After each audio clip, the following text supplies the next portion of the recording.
So they're on this cloud, actually starts moving away, and they realize it's on a stick, and they're like, wait, hold on, how big are we, and what's going on here? And first off, why was this thing even in a cauldron, and what is all this? So they start running towards a stick, and they just like, what, at this point we have no choice, we have to jump. So they jump off onto this branch. It looks like it was connected to a tree or something. They weren't really sure. They couldn't actually tell much perception because they were so focused on trying to get away from this cauldron with all the smoke and these wicked evil creatures in it. It's like they were summoned or something. So they're running away, and they get as far as way down the stick as possible, and they realize there's this hand. It's in the way, and they're looking at it. It's like, okay, we need to get out of here. Like, we don't know what to do. And this thing actually looks at them. It's like this old wrinkled creature, and it looks at them and just starts laughing. And from its laugh, it causes like an earthquake for them. It's this absolutely immense motion, and it causes them to kind of fall. Luckily, they don't fall off the branch, but they do fall over. And, they're just like, you know what? We just have to make a jump for it. Because this creature started moving its other hand and was going in for them. So they both hold hands and jump off. As they jump off, they're falling down. They're realizing we're not falling that quick. Something's weird with the gravity here. But as they're falling, they see below there's this really tall grass. So they actually fall down. They're going down slowly, kind of like how pollen goes in the air. And as they hit the grass, they just kind of slide down it. Like nothing even happened. Like it wasn't even a big deal that they just jumped like, thousands of feet, which was only probably about 4 feet. So, because of their size. And, they get down to the ground and they're looking around. It's like, this is really strange. What's going on here? Everything looks kind of weird. Nothing really feels similar. Everything feels odd. And they realized in the far distance they could see some of these clowns survive the cauldron that they were getting cooked in. They fell off. So not only did they have to deal with that and the big creatures above them, they have to deal with these clowns again. And unfortunately, that big creature survived. And it's kind of like mingling. It's kind of like it's talking to these zombie clowns, kind of like compiling a plan to actually get back at these kids, even though they had nothing to do with this. But so they look at them, and for some reason, they sense that the teenagers are around. Benjamin and Claire at this point are, okay, we need to move. We need to move fast. So they start running the opposite way. And as they're running, it gets darker and darker, and they're like, okay, what's going on here? And they look up, and they can see outside of the actual grass there. They can see these huge trees. So they're actually getting close to the woods. You know, so they continue to run, and as they get closer to the woods, they see these massive like stems sticking out of the ground, and they actually realize these are mushrooms. They're red cap mushrooms, and they actually go in. They start digging into it, and they actually kind of make it a little home for right then. And they actually put some of the mushroom on the outside to kind of like hide themselves. And you can actually hear the clowns walking past. Going, "Bleh." These zombie clowns just kind of going past, all weird and stuff. It was really strange because it's like they sensed them and they kind of had like it's like they smelled them, but then as soon as they got near the mushrooms for some reason, they couldn't sense them anymore. It's like these teenagers like got covered by the scent of the mushroom, and didn't have to worry about it. So like it maybe was like some type of like scent protectant. Like they didn't have to worry about getting smelled out anymore. So they actually go past them. There was at least 50 of these clowns with the big 30-foot, 20-foot one that kind of just went by with the axe because you don't even know how it survived. It must have fell down. It's like these things were cooking these things alive with the teenagers on it. So it's like what is actually behind all this? Who's really the enemy here? So they go past and then they get out of the mushroom. They're looking around. It's pitch black at this point. They can't see anything. And they realize something's glowing off in the distance. And they actually start walking towards it. And as they get closer, they can actually see it's like this glowing yellowish substance kind of sticking out of the ground. So they actually go over to it and pick it up, and they're like, what is this? This is really cool. So they pick it up and they're looking at it. It's like, it's sticky. It's like it smells like honey. It's really strange, but it glows. So they kind of just cover their hands, and it's like it's emitting enough light like a torch So they actually end up going walking. End up walking for miles and miles. They hear different noises and different creatures, but they don't see anything. And as they're continually walking, it's getting darker, but the light from their hands is keeping it relatively, decent out there. So, as they're getting closer and closer to the woods now at this point, they hear more and more noises, different things alike, right? So they look up actually and look back and they see the smoke stop from the cauldron. They're like, weird. And they hear this massive roar. But not only do they hear a massive roar, they can also see the sun is coming up finally. So they do have some relief there, but then they're also very startled by this roar. Not to mention they haven't slept in over a day at this point. They're starting to get a little bit delusional and stuff. Maybe start seeing things. Might be some illusions or something coming up. But they continue the walk, and they get to this trunk of this tree. It's huge. It's absolutely insane.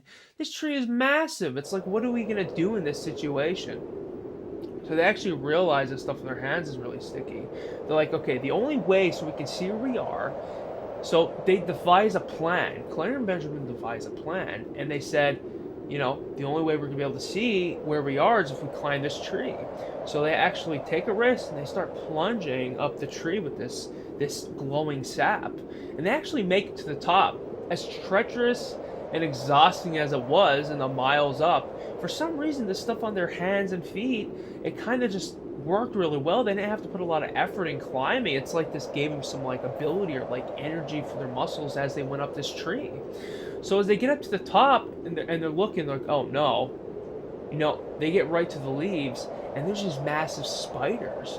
There's these big black spiders and they're looking at them and they're hungry. They start salivating, these spiders.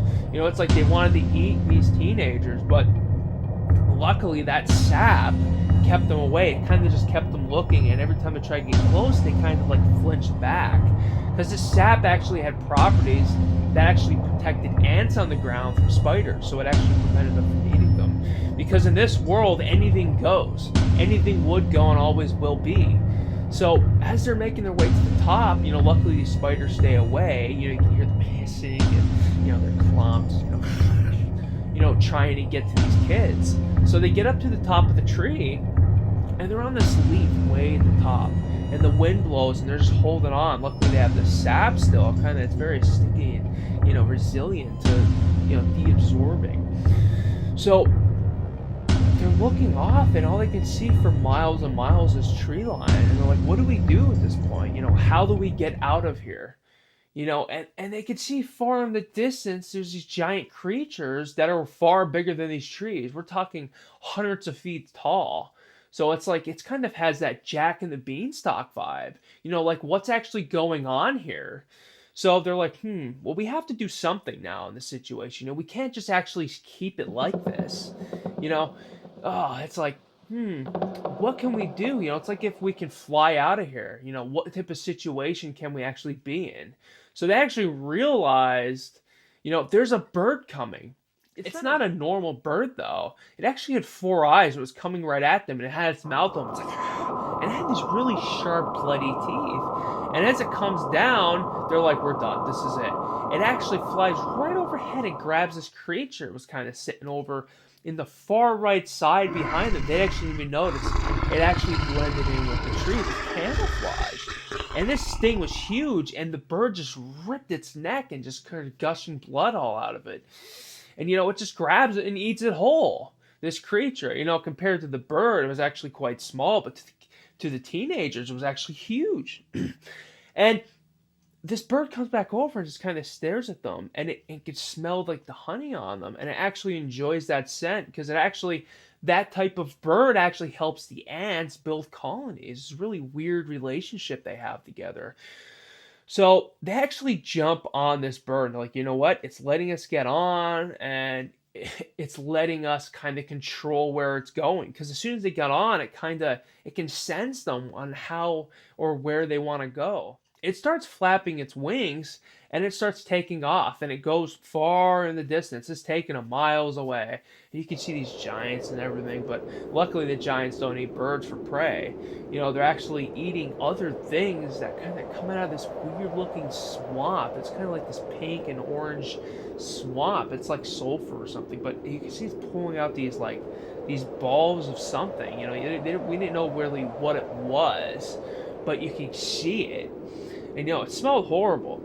But as they're going and they're flying, things start getting really weird for the teenagers. So Claire and Benjamin start feeling really weird. They're like, what's going on here? As they're flying, they are getting really sleepy. And they kind of just pass out.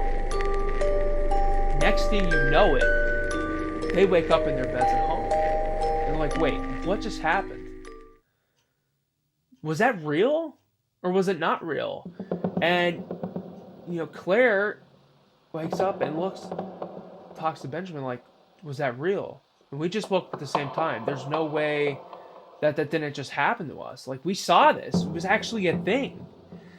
So they're also relieved and rest assured at this point that it was just a dream or a very bad nightmare. But, they came to the conclusion that they were able to kind of dream and have this dream together. It was really strange, but it felt so real to them. But it's like, how did they even cognitively connect like that? That's the mystery. And why was there no ending to the story? Why did it just happen to end when there was peace?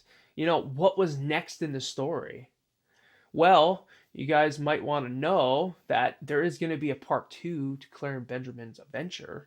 Let's just say they watch another scary movie potentially and happen to fall into another one of these nightmares. If you all enjoyed this episode of Claire and Benjamin's adventure, please leave a like, share, and subscribe. And I will be having more Creative Mind series coming up soon. If you guys have any ideas or suggestions, please let me know in the comments below.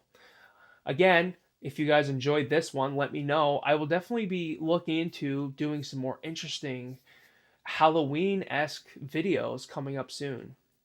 Also, don't forget I am on Spotify. If you enjoyed this, leave a like, share, and subscribe again. And thank you all for watching. Have a great night and a great day. Bye now.